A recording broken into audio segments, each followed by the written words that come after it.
All right, then. Good morning from Dubai. I hope all of you can hear us very well. Just give me a thumbs up on the video, just for me to get an idea that you can hear me loud and clear. Would really appreciate it if you guys can give me a thumbs up about my audio because that's usually a issue that we tend to encounter. That The audio, yeah, okay. I can see a thumbs up, a few likes, so that tells me that the audio is good. Vikas is the first one to comment. Can you tell me the audio is good? Yeah, Sunsport says the audio is good. Okay, great. Okay, voice. Yeah, great. Now that I know that the voice is fine, I can chat a bit longer. So, coming to you live from Dubai, let me just give you an idea of where I am. Looks beautiful, huh? Looks like a typical Mediterranean setting that we have here.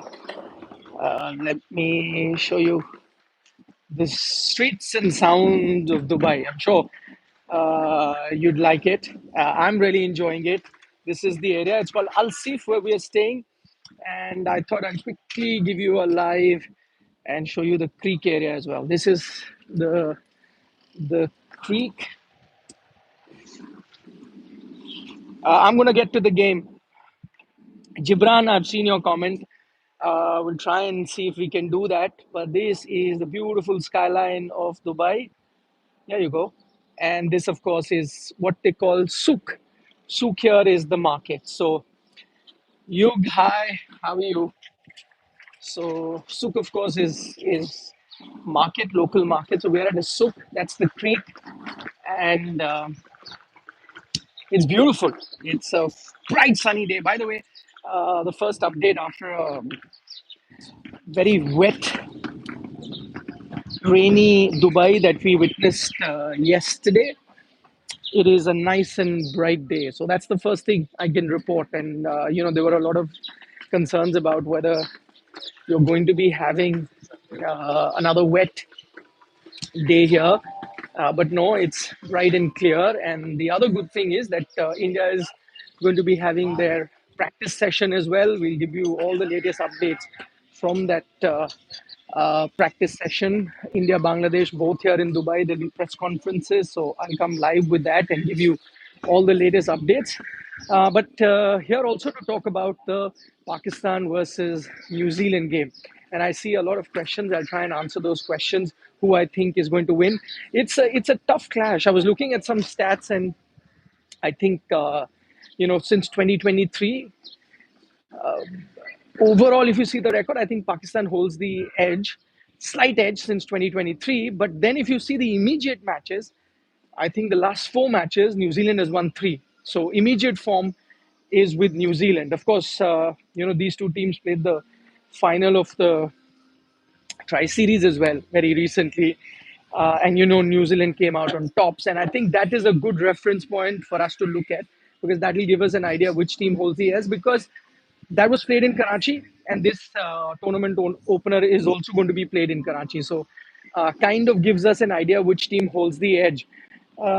We saw another game there, where Pakistan chased down a record 350 versus South Africa. And then we saw the game versus New Zealand, which was the final, which was a low scoring affair. Of course, New Zealand won with plenty of, deliveries to spare. So that tells you that they could have also gotten a big total. But still, I thought that the finals pitch in Karachi was slightly more tough to bat on as compared to the pitch that you saw in the first or the league game where Pakistan chased down a big total, beating South Africa. So we don't know exactly what kind of a pitch you're going to be getting. I think if you get a low-scoring pitch, that is advantage New Zealand because the amount of spinners that they have. But if you get a very high-scoring pitch like the one you got against South Africa, then I think Pakistan will fancy their chances. I will pick my winner, and I'll tell you why. Uh, but for before that, I mean, you have to look at one other thing that we saw in that final, and it's not just the final. Overall, in Karachi, you have seen some sort of help for the spinners, and I think that will become a crucial factor between Lahore and Karachi. If you take a look at it, Lahore has been a nice batting paradise. It's been a good pitch where you get a lot of runs. It's been helping fast bowlers, not so much spinners. So if the game was in Lahore, it would have been a different matter. But that the game is being played in Karachi, where spinners have done better compared to Lahore. I think that's why I'm giving New Zealand that slight edge. So I'm picking New Zealand probably to win this encounter because of the two spinners that they have. Both Santner and Bracewell have been outstanding. They've got different variety. One, of course, as you know, is an off spinner, the other left arm spinner. So they have that variety. The final game, both of them picked up 2 wickets apiece. I know Will O'Rourke picked up four, so he's going to be crucial in that. But the fact that Pakistan have just one spinner and that too Abrar as that one spinner, I think that is one area where I think you know New Zealand is slightly better compared to Pakistan, and I think that is going to be a very crucial factor going forward. So with that in mind, I'm giving New Zealand the slight edge. Also, remember, there's one other thing that's going in New Zealand's favor. I think no other team in the last couple of years has played more ODIs in Pakistan than New Zealand, and I'm talking about visiting teams. So while you've had teams travel to Pakistan now for some time, but I think New Zealand have played the maximum amount of ODIs, so they carry that experience with them too. In terms of playing 11, I don't think Pakistan's going to change much. Focus has to be on Fakar and Babar, because if they've both been fire in the final. Rizwan got you some run, but it's always been Salman and Rizwan who are getting you run. You need Babar Azam now batting on top of the order to get some good runs. It's been a long time since he's got an ODI 100. I was looking at it, so time for Babar to step up. Fakar, we know the day he's good, he can win you a game, but the day he isn't, then that's the time that you could be troubled a bit. So I think these two batters have to give Pakistan a good start if they stand in a chance. Because once again, if your top order fails, I don't think Rizwan and Salman can bail you out on most occasions. New Zealand, on the other hand, pretty well sorted. I know Rachin Ravindra is an issue.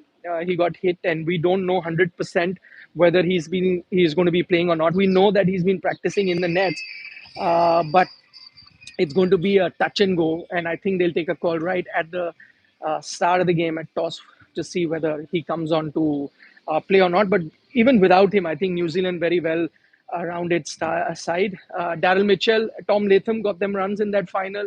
Their top order can get you run. Conway has been in good form. So overall, in terms of their bowling as well, I know Lockie Ferguson is a jolt for them, but I still feel that the amount of spinners that they have there. Again, New Zealand also bat very deep. I think Santner comes in at eight, very handy batter. Both their spinners actually, Bracewell, Santner, very good batter. So man to man, if I had to pick a team, I'm giving New Zealand that just slight edge, but I don't think it's a one way sort of a game that's going to be.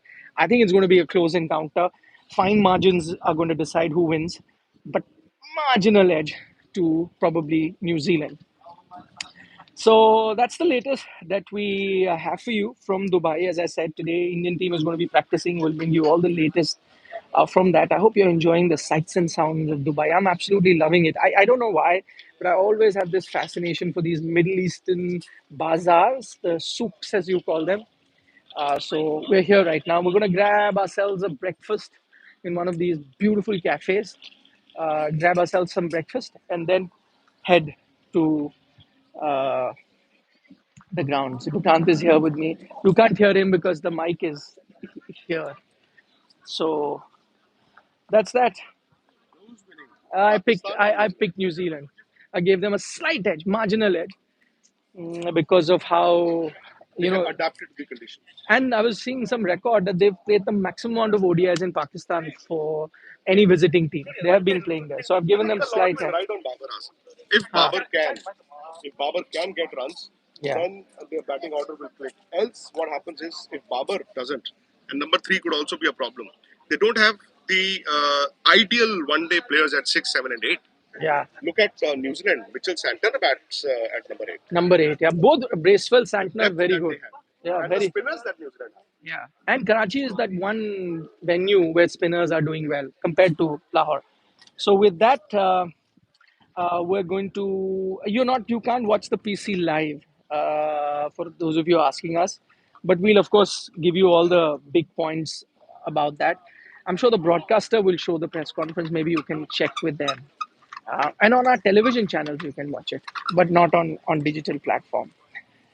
So okay, you guys take care. Signing off for the moment from this beautiful market in Dubai. Bye bye.